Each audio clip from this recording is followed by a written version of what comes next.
ماموں کے گھر سے آنے والی اس خبر نے ہمیں پریشان کر دیا۔ ماموں جان اچانک سے اس دنیا کو چھوڑ کر جا چکے تھے۔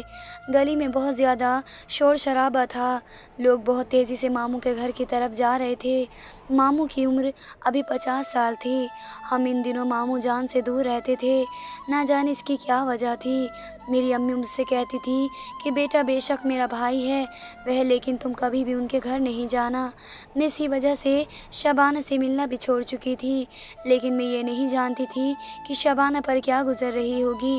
شبانہ اتنی خوبصورت تھی اور ساتھ ہی ساتھ وہ پڑھائی میں بھی بہت اچھی تھی، لیکن امی مجھے شبانہ سے ملنے نہیں دیتی۔ میں جب بھی شبانہ کے گھر جاتی کہتی کہ بیٹا ایسی لڑکیوں سے دور رہا کرو۔ میں نہیں سمجھ پاتی تھی کہ ایسا شبانہ نے کیا کیا ہے، اس کے ساتھ اٹھنے بیٹھنے بھی نہیں دیتی۔ میرے دل میں شبانہ کے لیے ہمدردی تھی۔ میں نے سوچا کہ آج تو امی بھی ماما کے گھر جائیں گی، میں شبانہ کے جا کر تسلی دوں گی، اس کے ساتھ ہمدردی کروں گی، ورنہ ایسا نہ ہو کہ وہ بیچاری غم میں پڑی پڑی اس دنیا سے رخصت ہو جائے۔ ممانی جان کو گزرے ہوئے بھی 2-3 سال ہو چکے تھے اور اب ماموں بھی اس دنیا سے جا چکے تھے۔ ہمارے لیے بہت زیادہ دکھ کا لمحہ تھا۔ مجھے بہت زیادہ شبانہ کی فکر ہو رہی تھی، کیونکہ شبانہ ماموں جان کی اکلوتی اولاد تھی۔ اب اس کا کوئی سہارا نہیں بچا تھا۔ میں لڑکیوں کے ہجوم کو چیرتی ہوئی شبانہ کے پاس پہنچی، لیکن اس سے مل نہیں پا رہی تھی، کیونکہ شبانہ کسی بھی لڑکی کے ساتھ بات نہیں کر رہی تھی، بلکہ وہ اپنے کمرے میں بند ہے۔ میں نے تو یہی سوچا کہ شاید اپنے پاپا کے غم میں بہت زیادہ ہی پریشان ہے، اپنے آپ کو نہیں سنبھال پا رہی، اس لیے میں جلدی سے اس کے کمرے کی طرف گئی۔ میں نے دیکھا کمرہ کھلا ہوا تھا، لیکن شبانہ اپنے بال بکھرے ہوئے اس طریقے سے بیٹھی تھی جیسے جنگل میں کوئی چڑیل ہوتی تھی۔ مجھے تب اس سے ڈر لگ رہا تھا۔ میں نے اسے آواز دی تو اس نے میری طرف پلٹ کر نہیں دیکھا، بلکہ وہ اسی طرح بیٹھی رہی۔ میں نے اسے دوبارہ آواز دی تو شبانہ اٹھ کر میری طرف ایسے دوڑی جیسے مجھے بھی مار ڈالے گی۔ تو کون ہے؟ تو میرا باپ ہے؟ نہیں شبانہ، میں تمہاری پھوپھی کی بیٹی ہوں۔ کیا ہو گیا ہے تمہیں؟ خدا کا خوف کرو، ماموں اس دنیا سے چلے گئے ہیں۔ ہاں ہاں ہاں۔ میری بات سن کر شبانہ ایسے ہنسی جیسے کہ اسے اس بات کی کوئی پرواہ نہ ہو، بلکہ اپنے باپ کے جانے پر خوشی منا رہی ہو۔ کیا ہو گیا ہے شبانہ؟ ایک طرف اس کی طرف دیکھا تو میری آنکھوں میں بھی خوف کے سائے میں نے دیکھے کہ شبانہ کی آنکھ لال ہو رہی تھی، اس کے چہرے پر بے پناہ غصہ تھا۔ مجھے تمہاری ہمدردی کی ضرورت نہیں ہے، چلی جاؤ یہاں سے۔ شوق اس کے ساتھ منایا جاتا ہے جس کے اس کے مرنے کا دکھ ہو، مجھے اپنے باپ کے مرنے کا کوئی دکھ نہیں۔ شبانہ یہ کہہ کر نیچے بیٹھ گئی اور ہوا کو دیکھنے لگی۔ کیا ہو گیا ہے شبانہ؟ ہوش کرو، میں تمہارے ساتھ ہوں۔ میرے امی ابو کو اپنے ماں باپ کی طرح سمجھو، ہم تمہیں کبھی بھی اکیلا نہیں چھوڑیں گے۔ ہاں تو میں کون سی اکیلی تھی، میرے ساتھ تو 5۔ کچھ نہ کہہ کر شبانہ چپ ہو گئی اور میری طرف حیرت بھری نظروں سے دیکھنے لگی۔ تمہیں پتہ ہے میں نے کیا کیا ہے؟ اگر تمہیں پتہ چل گیا تو شاید تم کسی کو بھی بتا دو گی۔ نہیں، میں کسی کو نہیں بتاؤں گی، میں نے شبانہ کی حالت دیکھ کر ترس کھاتے ہوئے کہا۔ پھر شبانہ نے کہا، میں نے اپنے باپ کو خود مارا ہے، مر گیا ہے وہ منحوس آدمی۔ شبانہ کے منہ سے الفاظ سن کر باہر بیٹھی عورتیں بھی اندر آ گئیں۔ وہ ساری شبانہ کو غور سے دیکھنے لگی اور پھر شبانہ نے غور سے وہ بات بولی جس سے ہم سب کو حیران کر دیا۔ ابا کو کسی نے نہیں مارا، ابا کو میں نے مارا ہے، زہر دے کر۔ یہ بات سن کر ہاجون پر جیسے خاموشی چھا گئی۔ اس نے ایک عورت کے چہرے پر مجھے خوشی نظر آئی، وہ ہمیشہ شبانہ سے جلتی تھی کیونکہ شبانہ کے اچھے خاصے رشتے آتے تھے، کیونکہ وہ اپنی بیٹی کے رشتے پر ایک اچھے سے رشتے کی تلاش میں تھی۔ ارے یہ لڑکی تو مجرم ہے، یہ لڑکی تو خونی نکلی، اسے تو پولیس کے حوالے کر دو۔ وہ یہ باتیں کرنے لگی۔ خدا کو خوف کرو آنٹی، یہ وقت ان باتوں کا نہیں ہے، مجھے آپ سے اس بات کی امید نہیں تھی۔ میں نے یہ کہا تو ہنسنے لگی۔ بیٹی بات یہ ہے کہ یہ لڑکی ہم سب لڑکیوں کے لیے خطرناک ہو سکتی ہے، اس لیے بہتر ہے کہ تم پولیس کے پاس لے کر جاؤ اسے، ورنہ تو یہ سب کا جینا حرام کر دے گی۔ جو لڑکی اپنے باپ کو زہر دے کر مار سکتی ہے وہ کچھ بھی کر سکتی ہے۔ میں نے اس کی طرف دیکھ کر انہیں منع کرنے کی بھی کوشش کی، لیکن اس عورت کے اندر جانے انتقام کی کون سی آگ تھی جو اسے آج کے دن بھی بولنے کے لیے مجبور کر رہی تھی۔